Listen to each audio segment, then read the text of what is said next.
I would now like to hand the conference over to Mr. Vishal Manchanda from Nirmal Bang Equities. Thank you, and over to you, sir. Hi, good morning, everyone. We welcome you to the Q4FY21 earnings conference call of Vimta Labs Limited. We thank the Vimta Labs management for giving us an opportunity to host the call. Today we have with us the senior management of the company, represented by Ms. Harita Vasireddy, Managing Director, Mr. Satya Srinivas Nirukonda, Executive Director, Mr. Narahari Naidu, Chief Financial Officer, and Ms. Sujani Vasireddy, Company Secretary. I now hand over the call to the Vimta Labs management. Over to you, sir. Thank you, Vishal. Good morning, everyone. Thank you for joining us today in our Q4 FY21 earnings call. The first half of the financial year 2021 was a challenging period with uncertainties and operational complexities brought in by the pandemic. Despite these headwinds, we are happy to share that it has been a remarkable year with consistent performance since Q2. Barring the aberration in Q1 of the financial year, if you just extrapolate the Q2, Q3 and Q4 performances and compare to the previous financial year, the company grew by almost 30% in revenues. The severe second wave of the pandemic is upon us. However, we continue to remain optimistic about our business. I will share a few key highlights of the quarter, and our CFO, Mr. Narahari, will get into a little more detail on them. The performance for the quarter played out in line with our expectations. The fourth quarter's consolidated revenue from operations grew by about 38% over the corresponding quarter of last year and is at 598.4 million INR. EBITDA for the quarter was up 260% at 169.2 million INR. Moving on to full year performance, in many ways it is fair to say that it has been an exceptional year. We think we have really been tested on our resilience. Our multi-basket service model has been validated to withstand very testing times, and I'm deeply grateful for the commitment of our employees, strong leadership shown by the executive team, and the incredible support and trust we have experienced from our customers and vendor partners during the year. For the year, consolidated revenue from operations grew by about 16.6% and is at INR 2,106.8 million. EBITDA for the full year was up 160% at INR 537.9 million. On the operations side, all our service vectors have been performing steadily, which lays a good path forward to meet our short-term and long-term growth objectives of the company. We are continuing to invest in manpower and in new capabilities to strengthen our service portfolio to our customers. During the fourth quarter, we expanded our diagnostics business. We started 3 walk-in patient centers in Hyderabad and will be adding 2 more in the next 4 weeks. We are also in the process of setting up 2 regional reference laboratories, one in Delhi and one in Calcutta, and expect them to be operational before end of this Q1. As I had updated during the previous earnings call, our new services for electronics and electrical products have been running a little behind schedule because most of the equipment were imported and coming from Europe. So there were delays in receipt of the equipment, but now most of the equipment are received. However, qualification delays are there from vendors' side, which is pushing the commercialization of operations by another month. Before end of Q1, we should be able to start accepting samples from customers. Food and pharma services are doing well because of recent lockdowns in various states. The environmental projects execution and availability of healthy volunteers for conducting BA/BE clinical studies and the outpatient clinical samples are slightly impacted, and we are hoping that this is just temporary. As such, all our labs are functioning across our 18 locations because we come under the essential services category. Our primary focus remains the health and safety of our employees. All necessary pandemic protocols are strictly implemented, We have a very clear near and long-term growth strategy. We have good order books and pipeline of projects, and we are focused on growing our services and hope for the best. So I will just conclude my opening comments with this and request Narahari to please take over.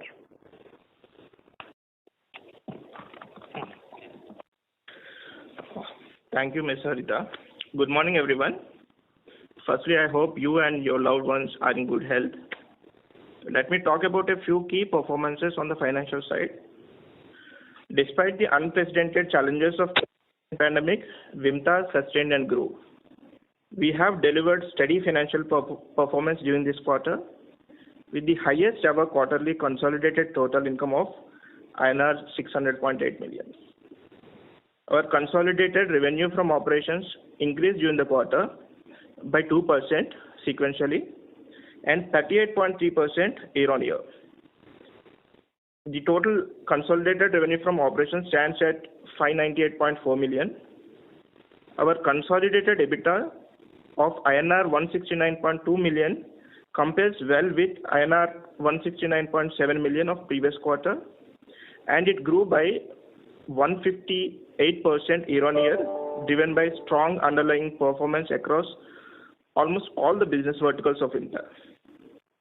Profit before tax stands at INR 104.2 million, which stands well compared to previous quarter and grew by 128 times year-on-year.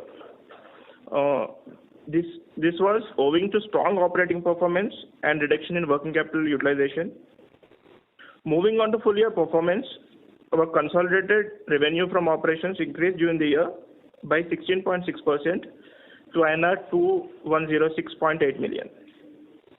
Our consolidated EBITDA reported a significant growth of 63% at INR 537.9 million compared to previous year, with strong performance across most of the business verticals, supported by careful cost management during the year. Profit before tax for the full year stands at INR 285.4 million, which is a growth of 3.5 times compared to previous year. With strong underlying operating performance and disciplined capital allocation, we were able to generate free cash flows of about INR 53 million during the year, which was indeed utilized to reduce the working capital. During the quarter, the board has recommended a dividend of INR 2 per share. With this brief summary, I will hand it over back to the operator and would be happy to take questions. Thank you very much. Ladies and gentlemen, we will now begin the question and answer session. Anyone who wishes to ask a question may press star and 1 on their touchtone telephone. If you wish to remove yourself from the question queue, you may press star and 2. Participants are requested to use handset while asking a question. Ladies and gentlemen, we will wait for a moment while the question queue assembles.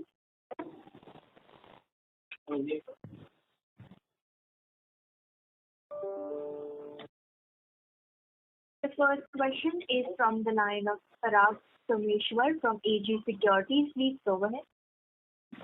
Yeah, Harita ma'am, good morning and thanks for this opportunity.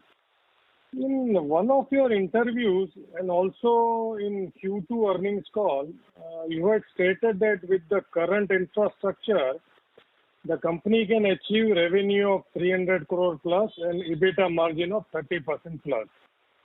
So I would like to know whether the company can achieve these numbers in the current year or next year. Mr. Parag, the company refrains from making any forward-looking statements, so I would actually not be able to answer those, on those specific numbers. Okay. As you mentioned in your opening remark that you grew by 30% in Q2, Q3, Q4. At least you can give us some sense of what kind of revenue growth you are expecting in the current year. Some color on that. See, we have made plans to reach. I can give you a long-term goal that we have. We have made plans to grow at least on a 15 to 20% level year on year during the next 5-6 years. So some years could be high, some years could be less than that number. So that's a ballpark number. I won't be able to give you more details than that, please. Okay. Now, my last question. In Q2 and Q3 calls, you had mentioned that Q4 you are expecting better than both Q2 and Q3. So I think Q4 was on par with Q2 and Q3. So was there any difficulty in Q4 which restrained you from doing better than what you actually done? Q4, we just entered into the second wave of the pandemic, as you know. March was a slightly difficult month compared to the previous month. So yes, there were operational challenges in terms of execution of projects, outside in the field. And the outpatient business, like I mentioned, was slowly beginning to come down. And also we do some studies with volunteers. So that has also been slightly impacted. And additionally, availability of our own staff, because people are getting infected. Likewise, our staff is also, some of the staff have been infected. So their availability at work took a little impact. Okay. Thanks a lot. That's all from my side. Thank you very much. Welcome. Thank you. The next question is from the line of Dixit Doshi from Whitestone Financial Advisors. Please go ahead. Yeah, thanks for the opportunity, ma'am. Firstly, in terms of, you did mention that March was slightly impacted due to the second wave. So how do you see Q1 because of the two things? One is the impact on the businesses, and secondly, in terms of how your diagnostic business can perform in Q4, given or Q1, given the surge in the COVID cases. So your voice was not very clear, but I'll try to respond to whatever I understood. In Q1 of this year, April has done fairly well, and we do continue to have the same operational challenges that we had, in March. Diagnostic business on one side, the OP business has been coming down because of lockdowns in various cities. But on the other side, just the COVID sample testing, that's in demand, so that business is steadily flowing in. Okay. And you mentioned that 15 to 20% kind of growth we are expecting in a long term. So can we consider that this as the base as a 60 crore quarterly, or you would see that 210 crore as a base year? Because run rate wise we are doing around 240 to 50 crore. Mr. Doshi, like I said, I won't be able to make any specific comments on the growth percentages, either quarter on quarter or year on year. It's a policy, and I don't wish to make any more comments on that number. Okay. And lastly, one question. In your Q3 con call, you mentioned that, we have a big plan for expanding our diagnostic business, and you mentioned we'll discuss it in Q4. So if you can elaborate a more bit over there, how we are planning to expand our centers or labs and how much it is currently for diagnostic business. Thank you. As I just mentioned in my opening remarks, we have taken up Hyderabad as the first city where we'll consider expanding into a B2C business model. So to continue with that strategy, we have already established 3 patient service centers. 2 more are coming up in the next 4 weeks. We also have regional labs that are in the process of being set up, Calcutta and Delhi. These will be set up and be operational before end of Q1. And we also have plans of setting up another 5 patient service centers in other cities and 1 branch laboratory in Telangana state. So for now, in this year, these are the plans, but we have also already significantly invested in expanding our sales team. So we have strengthened the number of people in and around the areas where we are expanding, which is mostly Delhi, Calcutta, and the southern states of Telangana, Andhra Pradesh. And lastly, one from my side. So you were mentioning that our electronic business can start from April onwards. So can we expect a decent revenue from that business also in this year? It's a maiden year for electronics and electricals. The equipment qualifications are slightly delayed because we have vendors in other cities who are finding it difficult to travel here and do the equipment qualifications. So we are thinking that by maybe June, mid or end June, we will be able to start commercialization. And we do have aggressive targets for a maiden year. So we expect that we will be doing as per our targets during the year. Okay, that's it from my side. Thank you. The next question is from the line of Sunil Kothari from Unique Investment. Please go ahead. Thanks for opportunity. Good morning, ma'am. Ma'am, my question is a little bit on a larger scale. During this last 1.5 year, we all have faced so many things which was not anticipated, and so many people were trying to accelerate their research or their product introduction, like vaccines, the way it has come. Do you see any major change for you in terms of opportunity, maybe electronics or food or some medicines, pharma, anything? Would you like to just throw your thoughts on the opportunity change or how you are preparing for that? Pharma, definitely we see the opportunities growing for various reasons, maybe more molecules in the pipeline to address the pandemic or for other reasons. We see opportunities growing in the pharma. Food opportunities are steady. It's not as if they are not growing. The food industry is also growing at a decent rate, but that is nothing to do with the effect of pandemic as such. Right. So nothing odd or unusual in the food business growth. E&D, we expect that in the future years that the industry could significantly grow, not only because of the Make in India push, but also because of the huge influx of R&D, setups that are being, put up in India by other countries, other MNCs in other countries.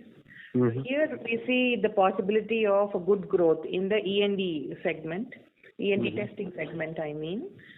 The other sectors that we are in, diagnostics, of course, is at a very good growth rate for the past few years, and we expect that to continue for the next 5-6 years as well, because you may know that the organized sector is very small, maybe about 15% only, and the major players, they have only about 4% of the business, even in this organized sector. There's huge potential for companies like Vimta to actually gain from that trend. The other businesses, environmental consultancy and things like that, that's a steady business. We don't see any major growth in that area. But having said that, company can still invest in expanding its operations and grow that business as well. Oh, very good. So what type of capex are we planning? We last year, as per cash flow, we invested some 37 crore. Previous year was some 15-16 crore. So what type of cash outgo should we count in terms of adding fixed assets? Every year the depreciation amount is definitely reinvested for the next year. And that's our plan as well for this year. And we also have contingency budgets because to handle any sudden needs. So we are planning at the same level, about 30 crores plus or minus few crores. That is our plan for this new year. Thanks a lot, ma'am. Wish you good luck. Thank you. Thank you. The next question is from the line of Chetan Solera from Pragya Equities. Please go ahead. Yeah, congratulations for good set of numbers. Ma'am, does this PLI schemes opening up any new avenue for us, or are we looking at any other areas of testing or something, whatever?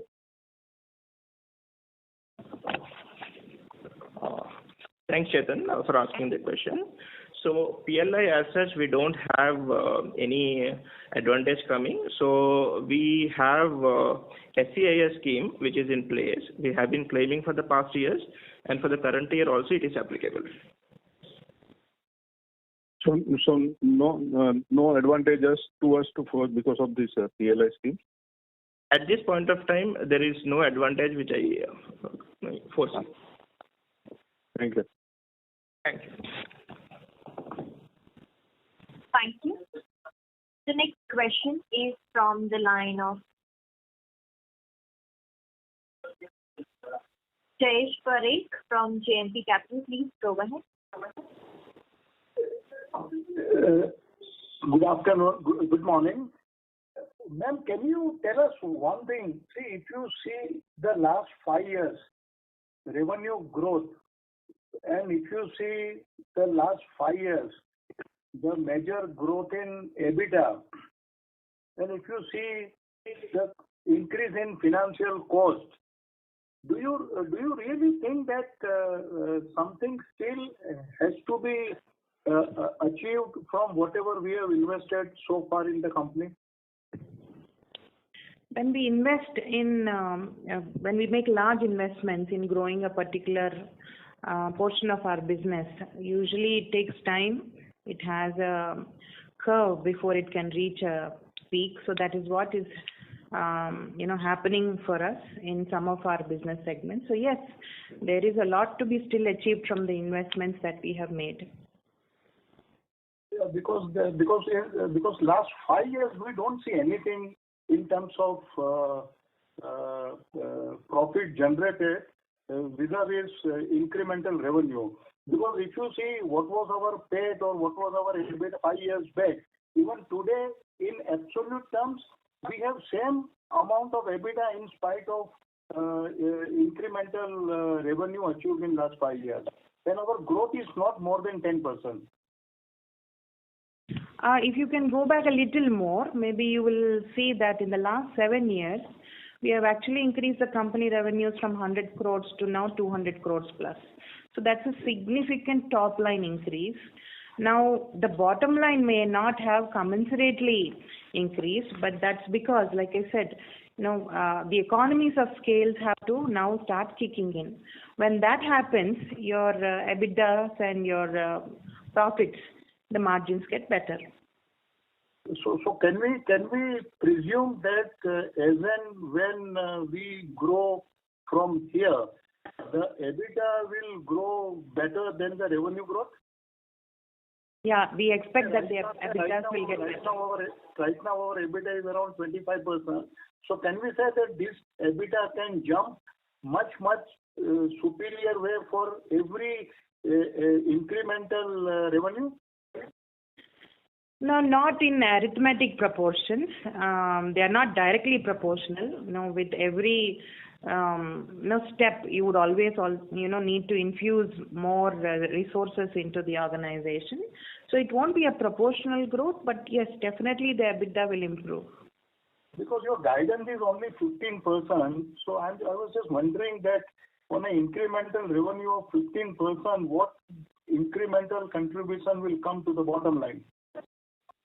I have not made any specific guidance as such. I want to correct that understanding. I said on an average. Okay. Thank you very much, ma'am, and best wishes to all of you. Thank you, sir. Thank you. Before we take the next question, a reminder to the participants, to ask a question, please press star, then 1 on your touchtone telephone. The next question is from the line of Vitti Rajesh from Banyan Capital. Please go ahead. Hi, thanks for the opportunity and congratulations on a great set of numbers. My question is the investment that we are making in the electronics side, what is the potential revenue when that capacity ramps up to its 100%? We are making an investment of about 70-80 crores in electronics. The first phase of investments will complete in Q1, which is around 20-25 crores. And the revenues, this is a maiden year for us. We do have some business plans made, but all those plans, I think, will be continuously tweaked as and when we understand more and more about the market potential, the factors that play in the market. Right. But this 75 crore, I understood that it will get done by this financial year or maybe early next financial year.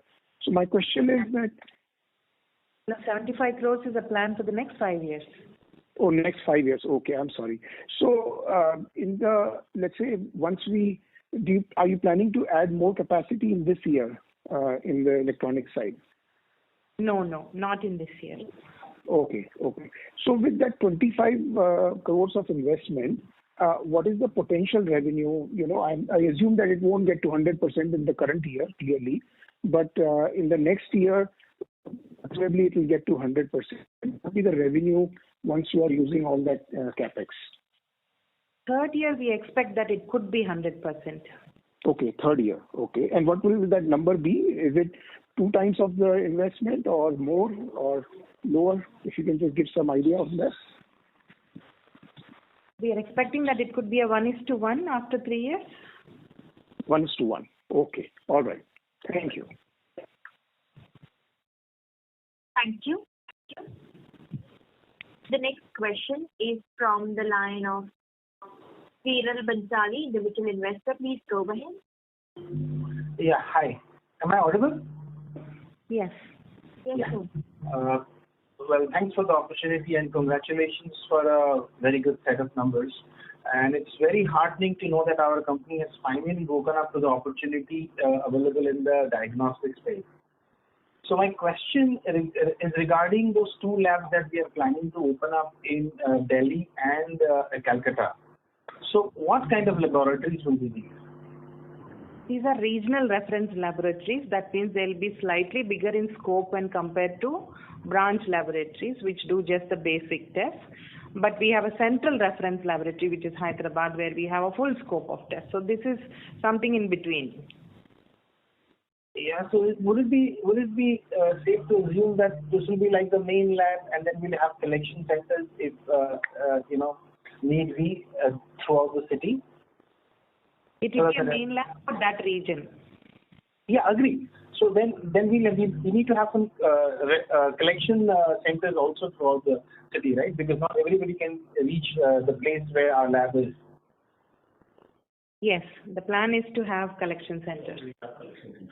Oh, okay. So both for Delhi and for Calcutta, right? Yes, we do have franchisee centers already across the nation. Now we have started with company-owned centers, so we'll be slowly adding those. So what about the next 5 cities that you have planned? Will it be the same model of reference lab? Yes, we expect it to be the same model. We might tweak it as we get more experience. Okay, so now what will be the scope of testing in these reference labs? Like I said, it won't have the complete menu that the central lab will have, and it won't just offer the basic biochemistry, hematology tests. We do intend to have microbiology and molecular biology as well. Oh, okay.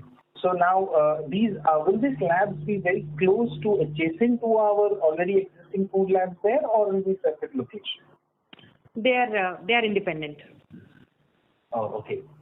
So this should add up to our cost going forward, right? At least initially. Yes, of course. Okay. Thanks for the answer. Now the second question is regarding the clinical trials. Have we made any progress on, because around Q2 we had announced that we are entering full spectrum clinical trials, right? So have you made any? I agree it's a very difficult year and it must be very difficult for you to even just run the normal operations. But have you made any progress on that front? We do have a few projects on hand, but the customers have currently withheld in moving ahead with the projects. So that's where the status is. So those projects are currently they're on hold right now? They're on hold by the customers. What is the opportunity size that you look? I'm not interested in your numbers. What I'm interested in is the opportunity size in this business. As to what kind of business this field basically, this segment basically commands, and how are we positioned to gain a share of it? Clinical trials globally is a multi-billion-dollar industry, and India also has a decent portion of that business. Most of the business is in the hands of directly the pharma companies. Otherwise, it's in the hands of some of those multinational CROs. So the potential is very, very huge. And how are we positioned to gain a share of it? I mean, we are just beginning, so I think our maiden projects are yet to take off. So we will know more as we execute them. Then we will understand what is our appetite for that business. So will it be testing on volunteers or just the animals? No. Clinical trials are on patients. On patients. Okay. They have to be done in hospitals. Oh, okay. Fine. Thank you. Thank you so much, and best of luck for a wonderful future. Thank you. Thank you. The next question is from the line of Sunil Katari from Unique Investment. Please go ahead. Yeah, thanks again for opportunity. Ma'am, in reply to my question about opportunity in electronics, you said many MNCs are setting up R&D in India, and that also becomes opportunity for them. So if you can little bit elaborate what you mean to say, and as an investor, what we can understand from that, please.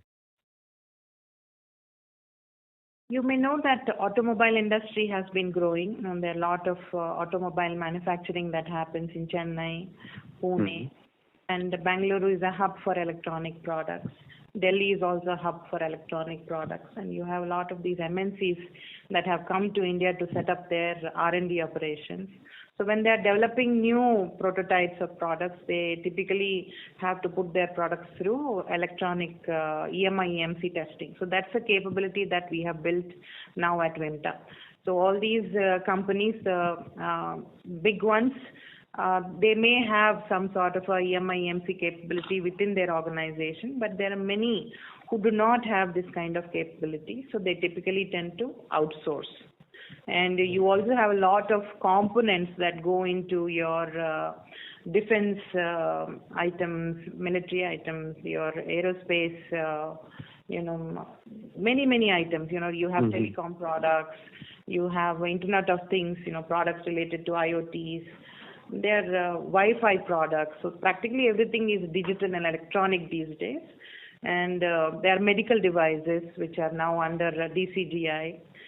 So all these products during their development, and also if they are regulated, they will need testing for safety, for their environmental stability, and also their EMI/EMC. So we are offering these services now with the setup of the EMI/EMC chamber at Vimta. And as this type of R&D centers increases from MNCs, it gives us better opportunity. Yes. The market basically grows within India. Correct. Thanks a lot, ma'am. Thank you for it. Thanks. Welcome.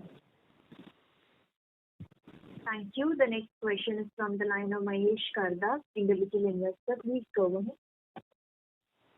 Hello. Yeah. Ma'am, I just want to know a little bit about the management leadership background. Yes, I've been looking at this company for long, but have never heard a con call. But has there been any change in the management thought process or the leadership team which is driving the company to look into growth going ahead? If you can just elaborate a bit on what has changed in the management side. The company's founder, Dr. S.P. Vasireddy, he was running the organization up to 2018 since its inception. Later, he took on a non-executive role, so he's our non-executive chairman now. And the co-founder, Mr. Harriman, who started the company, is still part of the management. I have been with the company for now almost 23 years, and I have been the director since 2002. So mine is also a long tenure here. We do have a young person joining the board recently, Mr. Srinivas Neerukonda. He has been with the company for 12 years now, and he leads our business development efforts across the globe for all the divisions. And this is basically the senior management. So yes, there has been a slight change, but not significant in terms of who is at the helm. Okay. Okay. And second thing is on the shareholding. Means I know it is not very low also, but not neither very high. So any thought process on the management or the promoters to look at the change of shareholding pattern, because currently we are at about 36, 37, which is not very decent considering that you are looking at a growth potential going ahead over next 5-7 years. So are we seeing some, because that may higher shareholding generally gives a lot of comfort to the potential investors going ahead? To the best of my knowledge, I don't think there are any intentions to change that. You may know that there are promoters in other companies with less than 5% shareholding also. So there is no, I don't think there is any set guidance around how much the promoters should hold. Okay. Thank you. Thanks very much. Welcome. Thank you. Before we take the next question, a reminder to the participants, to ask a question, please press star then 1. The next question is from the line of Viral Bansali, individual investor. Please go ahead. Yeah, thanks. Thanks for the opportunity again. My question is regarding the electronics testing. Very recently we have seen that some companies like Dixon have signed huge contract manufacturing contracts with MNCs to manufacture their products here. And these are basically assembly units. So they'll be having the PCBs and all getting imported and then getting assembled here. So are we, Dixon also has manufacturing plants in Karnataka. So is that the reason why you said Bangalore and Delhi? Is this a segment that we intend to cater to? Any product that has an electronic component on it could be a potential customer for us. Okay. Yeah, because they're expecting huge billions of dollars of business coming to them in the next 3-4 years. So obviously, it goes without saying that the opportunity comes to us as well for the testing space. Yes, it all depends on their own setup. Some people like to do everything in-house. Some companies, whereas some companies believe in a highly outsourced kind of business model. So it all depends on how they are set. So there aren't any regulations as such that should be a third-party testing of the products? Some products are regulated by BIS, TEC and EEE. Some of them are. I'm not really sure, what their products are and if they're regulated or not. We'll have to study that. Fine. Thank you. Thank you so much. Welcome. Thank you. A reminder to the participants, if you wish to ask a question, please press star then 1 on your touchtone telephone. The next question is from the line of Apurva Mehta from AM Investment. Please go ahead. Good morning, ma'am, and congrats for a great set of numbers. Just wanted to know the breakup of our turnover, means how much food is contributing, how much environment is contributing, and rest of the testings are contributing. Mr. Mehta, we don't give a breakup of revenues because that's how we measure. Broadly, ma'am, because how the things have moved over the period of time, we want to know, because food we have invested a lot of money in that, and what do you see the potential and current, what is your turnover from food, means broadly speaking on the percentage basis of? Your voice was not very clear, but I will try and answer on the numbers. 60% ballpark, is business that we do with the pharma industry. The rest is within diagnostics, food, and our environmental business as of now. Okay. So what will be our growth segment where we will be focusing for next, 3 to 5 years or 2 to 3 years kind of thing? Sorry, your voice is not clear. It has a very big echo around it. One second, just hold it. Is it clear? Better. Please continue. Yeah. Can you throw some light on what will be our growth segment for going for next 2-3 years kind of thing, where we will focus more on it and which can yield good growth for us? See, all our businesses are doing well. We intend to work on all of them. Pharma has been steadily growing, and that will continue. Food and diagnostics, we have put some extra thrust. Food, from the last 4-5 years, we're doing that, and now diagnostics, we have decided to step up and expand our operations. So that's where we think the growth will come in the future from. And then we have electronics and electricals. This is a new business. It might take some time for it to reach any significant, portions of our total revenues. But in the future, E&D business is also expected to drive the growth of the organization.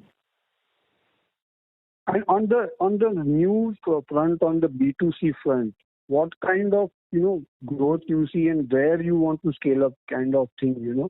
Want you to go to a 50, 100 lab kind of thing, collection centers kind of thing, or what is your long-term vision for that? Those numbers will be slightly competitor sensitive, so I won't be able to share them. But then last year we have just begun to expand. Q4 we just began to expand, and this year we have plans for further expansion. So as we go ahead with the plans and see how that pans out for us, we will build more confidence, and therefore solid plans will be made as we progress. But any ballpark this year, what numbers will be there? Because Q1 you told around 8 to 10 kind of thing coming in various cities. But any ballpark, by year end, what is your number of collection centers, or what will be there? The collection centers, as I've already indicated, 3 are done, 2 more in the immediate future, and then plan for 5 more during the financial year. And there's a plan for 2 regional labs and 1 branch lab in this year. So that's our expansion plan in this year. Okay, thanks a lot, and wish you all the best. Thank you. Thank you. The next question is from the line of Abhishek Shah from Banco Capital. Please go ahead. Hi, ma'am. Thank you for the opportunity. I had a quick question trying to understand the opportunity that we have on food testing. I remember earlier, maybe a year or 5 quarters back, we did mention that food testing could be as big as pharma testing in the future. But lately, I was just trying to understand, nothing has been spoken about that. So I'm just trying to, get a sense that is there optimism on food testing going down? Because lately in the last few quarters, we're now focusing on, having our own diagnostic centers and that's it. So if you can perhaps give us some light on that. No, we have multiple services, and they are all equally focused in terms of business plans. Food, you're right. I did mention that it has huge potential, and just the testing revenue-wise for a laboratory, food definitely has more potential than pharma even today. But it's a highly fragmented market. There are hundreds of food testing labs, and most of this business is regulator driven. And because of the pandemic, the regulator has allowed people to skip the biannual tests that are normally required on each and every product. So that concession is still continuing in this year as well. So we are expecting that FSSAI might lift the concession, and from there on we expect the revenues to again flow in. But the business is definitely there, potential is definitely there. We are highly optimistic around it and quite bullish as well. Okay. So we still stick to our stance saying that there could be a huge opportunity over there. Maybe forget COVID, a year, 2 years or 3 years down the line, there could be significant growth from this sector also coming in for us. Absolutely. Okay. That's all from my side. Thank you, ma'am. Welcome. Thank you. The next question is from the line of Gaurang from NBI. Please go ahead. Hi. So just a bookkeeping question. This year our tax rate has been 25%. So can we expect it to continue at around that rate, or so what is our guidance on that? Yes, Gaurang, you are right. So we can expect the tax rate to continue around 25% going forward as well. Okay. And secondly, on clinical trial side, we said we are yet to commence our first clinical trial. So, any specific therapy segment or business segment are you targeting, or would you begin with? We are focusing on a few therapies. I don't have the exact details with me. Okay. And you said that food analytics segment business is fragmented, and that regulatory push will be the growth driver. So, are there any other growth drivers for this business? The food processing industry is growing quite healthily. The exports and imports market, although there is not growth in double-digit numbers, it's still a very huge component of the food industry. Like, for example, the shrimp business, the exports from India, and you have many other agri products that get exported. So, a lot of testing is done to meet the importing countries' regulations. So, the imports and exports will always continuously drive this business. And this is not just by volumes. Maybe year on year, the countries are finding better technologies to detect, contaminants at the lower levels. So, as and when those specifications change, then that also creates more opportunities for labs that are high tech in nature. And then the regulator also, right now FSSAI is very, very strong, but then you also have the state governments, which some of them have maintained a good thrust on quality of the food products, while some are yet to build their infrastructure. So when this whole environment starts getting more vibrant, then the potential will go up. Okay. Thanks a lot. Welcome. Thank you. The next question is from the line of Aman Vij from Astute Investment. Please go ahead. Good morning, ma'am. My first question is on the market size of the clinical trials and food testing in India. If you can talk about that briefly. Food could be in the ballpark range of 5,000 to 6,000 crores. Clinical trials, I don't have the exact numbers with me, sorry, but it's a very common information that is available on the internet. Sure. And this you are talking about India numbers only, right? Yes, India numbers. Okay. And also could you talk about the capex we have incurred in the two broad segments which we talk about, pharma as well as say diagnostic and food till now? From which period onwards? I just want to understand whatever our gross block is, so how much is in which division, just to understand the block.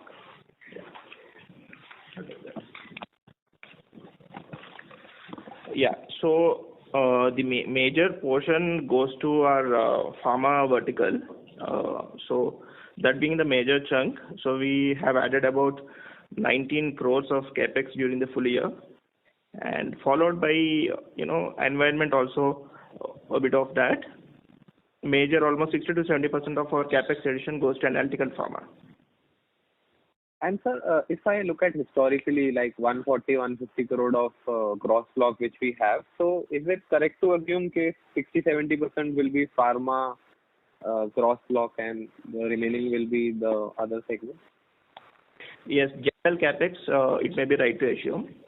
So there could be specific projects additions going forward, which may tweak the proportion. Yeah, so that was my next question. Going forward, ma'am talked about 30 crore of spending, which is mostly equivalent to our depreciation. So will it remain like 70 towards pharma, or will it reverse and more will be towards the newer segments like diagnostics, food and environmental? Diagnostics is not very capex intensive, And food, we have already made our investments during the past few years. So there will be minor investments proportionately to our business mix. Okay, so bulk will continue to remain pharma only? Yeah, because bulk revenues are from pharma. Sure, ma'am. And how is that business growing? Is it growing in double digit or is it, say, high single digit for us? It is growing in double digits.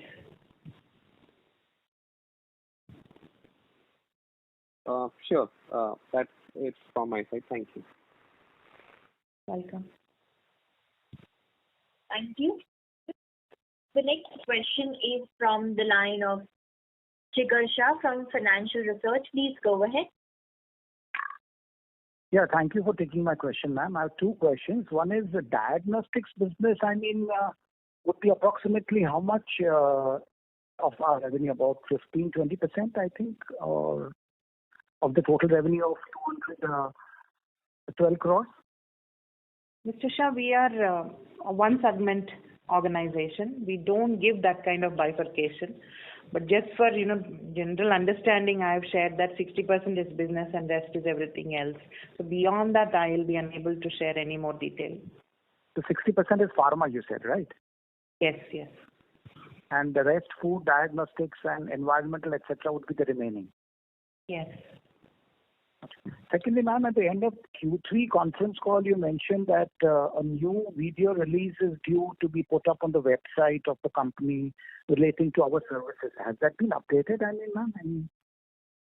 No, not yet. I think we are running a little behind there again because of some slowness on the vendor side because of their own challenges. But this quarter, it should be out there. Okay, ma'am. Thank you so much and best of luck. Thank you. Thank you. The next question is from the line of Sanjay Shah from KSA Securities. Please go ahead. Yeah, good morning, ma'am, and thanks for the opportunity. Ma'am, can you highlight on the opportunity you see on this COVID-19 testing? What you highlighted, you have done good on that side in last quarter. So have we innovated any new development for detecting and identifying new variant? And what opportunity you see that side? Mr. Shah, we are not into R&D in the diagnostics. Ours is based on reagents that we procure from people who manufacture these reagents. So we have the same tools that all the other companies have in the market. And I didn't say that we have done well on COVID business. I've just said that outpatient business has come down, but this is well compensated by the COVID business because COVID testing, the from the news that every day you are seeing about 3 lakhs plus. So just multiply that by 4 or 5 times, and that's the number of testing that's happening across the country. So we are very local in Hyderabad. We are doing a good number of tests. And the prices for the tests have come down significantly compared to last year. So we are doing much more, but the revenues are lower because the prices are hardly 20-25% of what they were last year. And, my question was more related because we have got a good investment from a leader like Eurofins. They are a good investor in our company. So do we have any technical support from them, or they are silent investors? They are silent investors. Fine. Thank you, ma'am. Thank you very much. Welcome.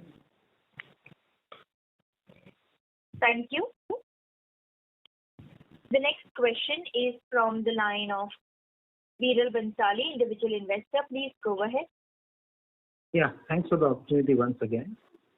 My question is regarding your diagnostic space.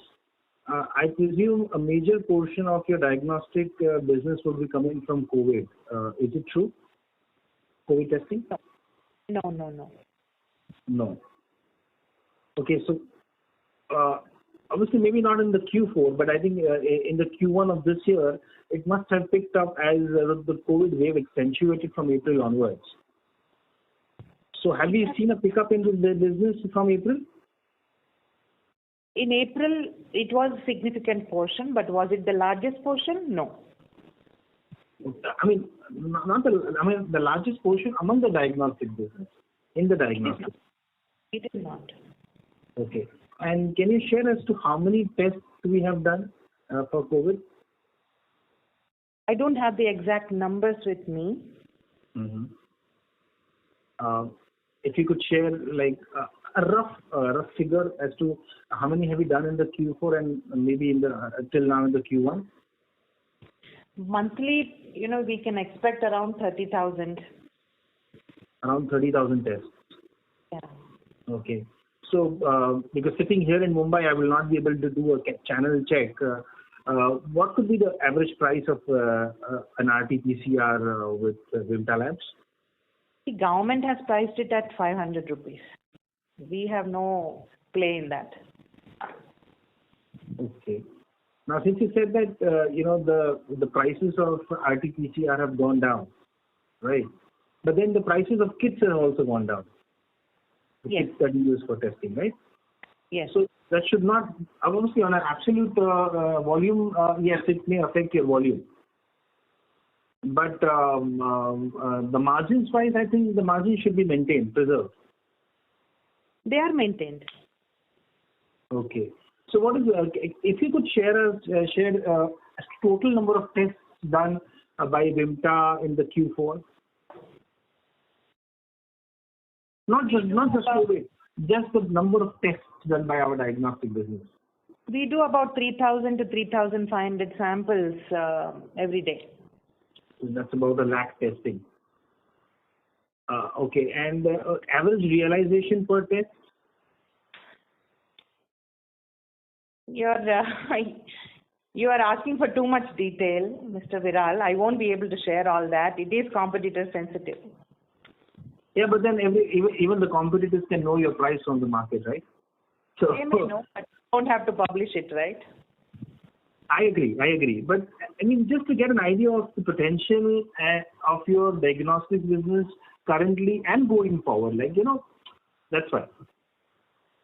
The potential is very good, and that's why we are expanding. I cannot share specific numbers that you're asking for. I agree. I understand that. So now, I want to understand the mix because after this COVID, obviously a significant chunk, if not majority, but a significant chunk of your diagnostic business would be composed of COVID testing. It is. Right. So, after this COVID wave subsides, there is obviously going to be a dip in this. Now, will that be adequately compensated by the non-COVID testing? My worry is regarding that. Yeah, we don't expect it to happen. Okay, so what do you as such expect is that the drop in COVID will be more than compensated by the other testing that people have been holding on to? Yeah, the outpatient will again pick up, right, once COVID comes down. Oh, okay. So any plans for a lab in Mumbai, because Mumbai is really in desperate need of labs, and every lab goes full. Mumbai, we have no current plans. Do think about it. Sitting here in Mumbai and having faced the COVID wave, the big guys like Metropolis and Thyrocare, and they were asking for 7 days for a test, now which is too much. Yeah, I understand, Mr. Viral, and your input is respectfully taken. Fine. Thank you so much. Welcome. Thank you. Thank you. The next question is from the line of Abhishek Shah from Banker Capital. Please go ahead. Yeah, ma'am. Thank you for the opportunity again. I just had a quick question on trying to understand since electronic testing is something that we are seeing really good opportunity, and to some extent it would be a field that we haven't ventured into earlier. So, what sort of expertise would be needed, if you can explain us the management bandwidth that we have on this, and if we have, recruited someone who is specialized in this, or, someone on the board or someone at a management level. Thank you. Typically, for all our business units, the head is a techno-commercial expert, more technical and less commercial if we have to choose between both of them. So yes, we have recruited the right people at the top, and the team is also getting built up now. And traditionally, this is a scientific organization, and we have mostly scientists on board. We do have some engineers, but they are called environmental engineers who do those kind of projects. So here, for the first time, company is hiring electronic engineers. So that's the kind of expertise that is needed for managing our E&D business. And we do have plans to build the team as we go forward. And in terms of the expertise, ma'am, is it a complementing thing compared to our other testing business, or this will be a completely new field because of this the expertise also? The test instruments are different. The entire tech mix could have some overlaps with other divisions, because some products you may not only just test the E&D component, I test it for other things. Okay. This is new, different. Got it. And also, ma'am, you mentioned automobile, products that could be tested. Would telecom products also be an opportunity that we would be looking at in the electronics space? Yes, telecom is also a segment that we target. That's all. Welcome.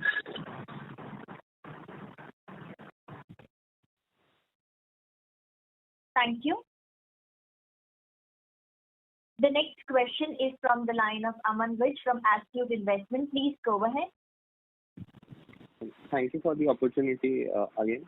Ma'am, my question is on the food testing business in India. You had talked about the market is like 5,000-6,000 crores. Could you talk about who are the big players and maybe what is the organized versus unorganized in this industry?